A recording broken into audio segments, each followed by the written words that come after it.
Hey people, it's Niles talking. Now, obviously, the title says something about the media and the narrative and Anabasis. I haven't decided on the title yet. But anyway, here we go. We're studying this topic, the Anabasis by Xenophon.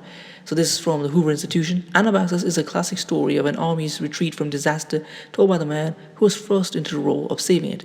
Anabasis means March Inland from the Coast, which is a paradoxical title for a book that's mostly about a march to the coast from inland. But the author, Xenophon, an Athenian, had a taste for irony borrowed from his teacher, the greatest philosopher Socrates.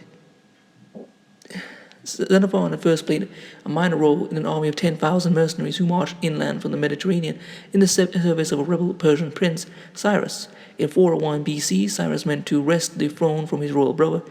His men defeated the king's army at a battle in Iraq, Kunaksa, but Cyrus himself fell in the fighting. Shortly afterwards, the leading Greek officers were treacherously murdered in a parley with the enemy.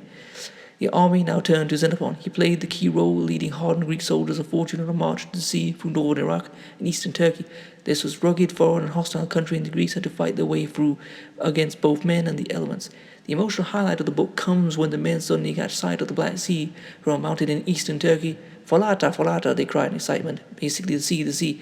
Desert and mountains now behind them. The Greeks were in the element, the sea, as Socrates put it. They lived around like frogs in a pond. Anabasis is an adventure story. Its vivid narrative is told in simple graphic prose that is a delight to read, but it's also a parable of leadership, both on the part of Xenophon and his followers. The Greek soldiers have the political skill of citizens in a Greek city-state. They are free and independent, but capable of joining together for a common cause. All that is needed is proper guidance, which Xenophon provides. Is an advertisement not only for the author, but the wisdom imparted by Socrates. Finally, Anabasis is a claim for the superiority of Greek, read Western organization, and determination against Persian, read Oriental, or as Greeks put it, barbarian treachery and weakness.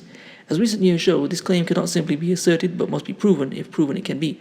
So among its other virtues, the book is a challenge. What I wanted to do when I was talking about controlling the media is that basically Xenophon and a group of Greek soldiers were mercenaries hired by the Persian prince.